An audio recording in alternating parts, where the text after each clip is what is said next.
Hello and welcome to this video on the Enlightenment thinkers. Before we look at the reordering of the world in the 18th and 19th centuries in chapter 15, especially the revolutions that take place in the Americas, we need to explore the ideas that arose in the Enlightenment. This video will guide you through the ideas of some of the most influential thinkers of the 17th and 18th century. Take note of major ideas and what aspects of society take center stage in the philosophy of the Enlightenment. You'll be asked to draw connections between the thinkers in this video, as well as contemplate their influence on the revolutions of the 18th and 19th centuries, and the consequential states and institutions that form thereafter. So, let's look at the Enlightenment thinkers, also known as les philosophes. Some basics before we start. Let's talk about what the Enlightenment is. This is a European intellectual movement in the 18th century that applied new methods of rational thinking to social and human institutions. There are three major emphases of the Enlightenment that we're going to focus on. The first is that the methods of science pioneered by Kepler, Newton, Galileo, and others could be used to improve society. This means that we have to apply rationalism, and that means that everything in human life could and should be submitted to the process of reason. The second major emphasis is if the scientific method could be used to discover the laws of nature, it could also be used to discover the laws of society. And thirdly, if both of the first two emphases here are true, then Enlightenment thought could lead to progress in the human sphere. So, now that we have these out of the way, let's start looking at some of the major thinkers, and let's actually start a little bit before the Enlightenment, and with someone that you probably have heard of, Sir Isaac Newton. All right, so Newton is known as a natural philosopher, a polymath, a person who had an apple fall on his head and that he figured out how the world worked, physics and all that good stuff. He's particularly well known for the mathematical principles of natural philosophy. This is an individual who's regarded as the pioneer of scientific revolution, right? He's the one who conceptualizes laws of nature, and more than that, he applies the scientific method in order to actually define those laws of nature. He uses the inductive method. He finds mathematical laws or principles that explain natural phenomena. He uses a lot of data, looks at it, and then applies mathematical formulae or principles that indeed then explain what is happening in nature. Now, that's a lot of science. And so why are we looking at it? Because this scientific approach, this reason-based approach, has a broader impact. Rationalism, everything in human life should be submitted to the process of reason. And so while it may have started with scientific methodology, could be used to discover the laws of nature. It could be used to discover the laws of society. The other major pre-Enlightenment influencer is John Locke, who was an early British empiricist, best known for an essay concerning human understanding, and especially the two treatises on government. This individual is the father of liberalism, so it's all about the individual here, folks, that everybody, when born, has natural rights, the rights of life, liberty, and property. Ooh, that was really close to another saying and set of rights that we should be considering as inalienable, right? Hint, hint, wink, wink. These natural rights were given by the Creator. In other words, nobody could challenge them or take them away from someone, not even a monarch. And that is a revolutionary thing to say. Let's not forget, we are talking about the time of absolutism. In Locke's view, society is a contract between the government and the governed. This means that it's the government's duty to protect the natural rights of the people. If the government fails to uphold its obligation to protect the natural rights, it is the duty then of the people to overthrow the government. This means also that all men are equal before the law. No monarch gets to stand outside of this, and monarchy is acceptable, but not absolute monarchy, which tramples on the rights of the individual.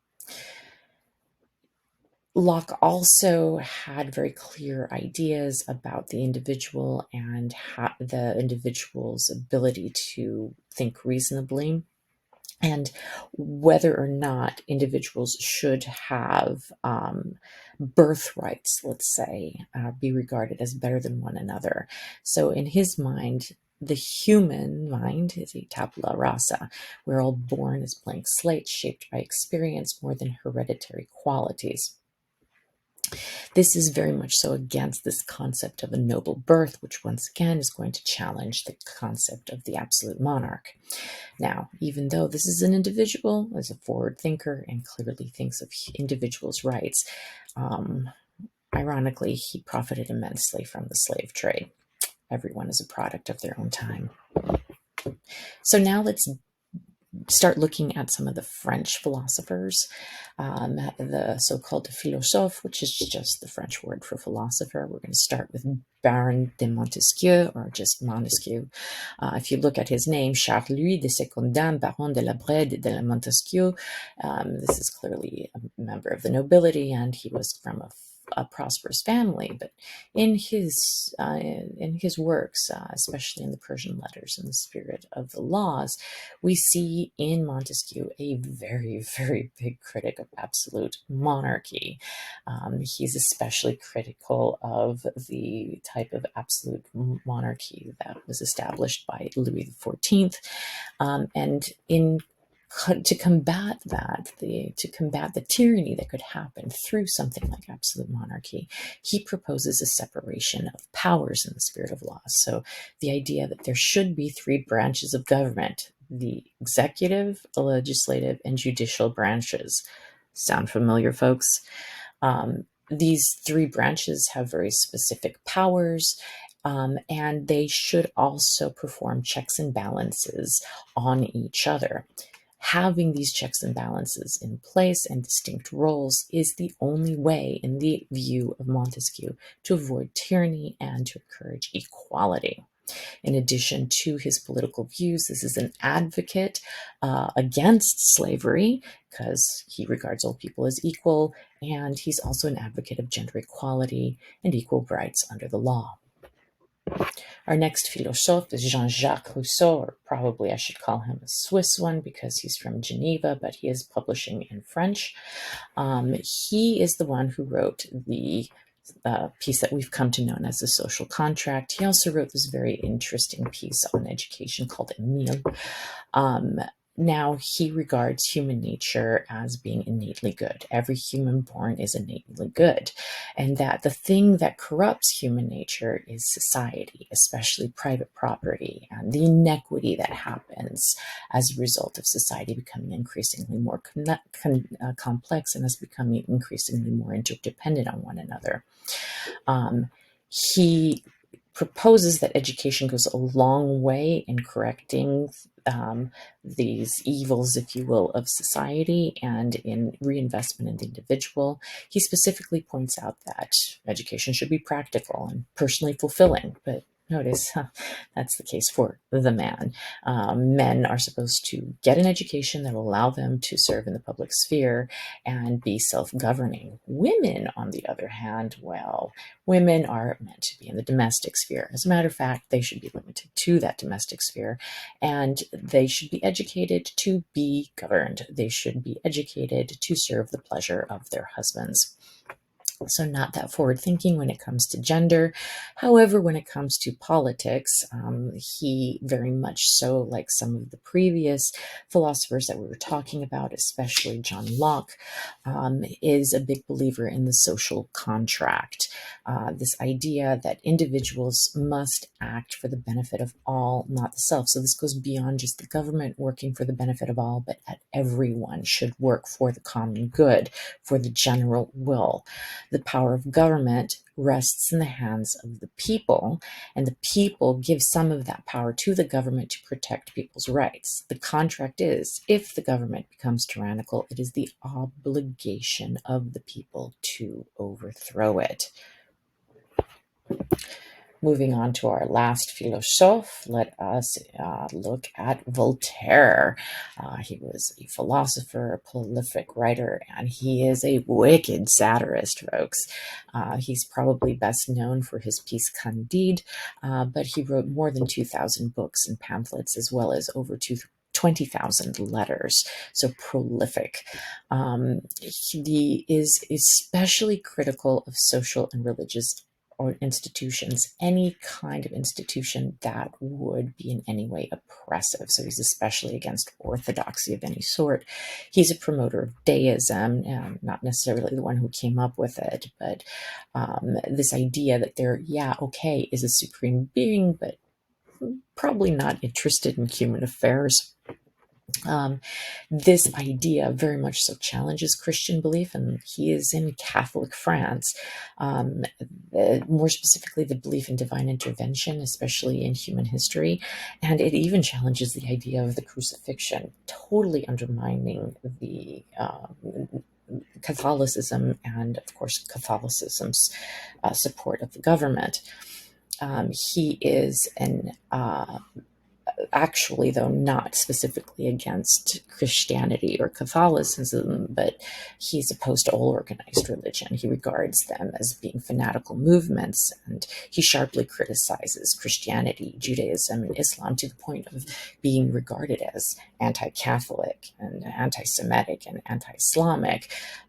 However, maybe that's a little bit too harsh of a criticism of him. He, after traveling to England and seeing different sects of Christianity interacting with one another, whether they wanted to or not, saw that as a far more peaceful situation. And so he was a proponent of religious tolerance and coexistence. He's a major advocate against slavery, but was an investor and profited from it. He's also a big proponent of gender equality. Ironically, even though he does seem to promote the individual, he very much so believes in an enlightened monarch who would reform society, regards people, meaning ordinary people, not smart people like him, as being incapable of self-governing, that the monarch was necessary for the reformation of society, but it had to be a monarch tempered by Enlightenment thought. So let's turn outside of France now. Let's start with Scottish Enlightenment and Adam Smith. Hey, we're changing spheres here too. Yes, he did comment on politics, but this is an economist, and he's best known for the piece that came to be called The Wealth of Nations. He's the father of economics, the father of capitalism. His is the theoretical basis for the free market and free trade. So he believes fundamentally that individual decisions based on self-interest, not state interest, will benefit society. He promotes capitalism. So what does that mean? That supply and demand should be what determines prices in the market, that the economy should be privately controlled, and that it is competition between private individuals that creates wealth and innovation. He and others, especially French economists, have this concept of laissez-faire, let it be, government, don't get involved in the economy. The role of the government should be only in three things, according to Adam Smith: that they should have the military to protect the state, police to deal with crime within the state, and then to fund and to execute public works for the benefit of the society. He's very much so against mercantilism, where the state got involved in the economy. He, like many others, also believes that all men are equal in society and before the law, and his emphasis on individualism and private economic control very much so goes hand in hand with this. Turning to a slightly different sphere, let's look at our proto-feminist philosopher, Mary Wollstonecraft. She was a British writer and philosopher, and she wrote many, many pieces, including a vindication for the rights of man after the French Revolution, and pieces on education. But after writing about the rights of man, she wrote a vindication for the rights of woman. She is regarded largely as a founding mother of feminism. She's very against the general acceptance of the idea of the female being weak and submissive. She instead proposes that that's due to educational discrepancy. Weakness and submissiveness is not a natural biological disposition of women, but that is the way that they have come to be regarded due to indoctrination and, quite frankly, keeping women from being fully educated. So instead, she proposes that women are equally as rational as men, and that women and men do and should and do qualify for the same natural rights, that they should be equal under the law. Moreover, she points out that education is important for all, but especially for women, especially due to the centuries-long discrepancy that has occurred. She was an advocate of gender as well as of racial equality, but once again, she is a product of her class, and she does propose a separation of education for those who were not capable, namely the poor, especially if they had not proven to be particularly talented or capable in the lower levels of school. Interesting fact, she is the mother of Mary Shelley, who would then go on to be the author of Frankenstein. I should note a very tragic aspect of this woman's life. She died at the age of 38 due to complications in childbirth. A major loss. And finally, we hone in onto Italian Enlightenment with Cesare Beccaria. Once again, we have a nobleman who is enlightened, and he is working especially on the sphere of criminology, and his is the first major work in penology, where it's an examination of the purpose behind the punishments for crime. So he has been called the father of criminal law or the father of criminal justice. And as many others before him, he does regard all men equal before the law, and that humans are good by nature. Now he adds an extra element. If they commit a crime, they can be reformed. He's dead set against torture or the death penalty, as he regards them as not effective in deterring crime, and as a matter of fact, instead promotes social inequity and cruelty, which would only increase crime. He instead proposes that reforming criminals benefits all in society, and he promotes utilitarian justice over retributive justice. And what does that mean? Retributive justice is when the punishment equals the offense or the crime or the harm done. So if you break somebody's arm, your arm should be broken. An eye for an eye, much like we saw way back with Hammurabi. Utilitarian justice, on the other hand, is one where the punishment should increase the total amount of happiness in the world. What does he mean by that? Well, that the criminal should be reformed so that they can become a productive member of society, so that they could incapacitate any repetition of crime by that individual, and quite frankly, also deter others from committing the same crime. The entire point of justice should be to create a better society. It should not be to carry out revenge. Okay, folks. So that was the very quick tour of thought, great thinkers in the Enlightenment. Once again, please note that you are going to be asked to draw connections between these thinkers, as well as contemplate their influence on the revolutions that are going to follow in our examination of what's going to happen in the world, both immediately in chapter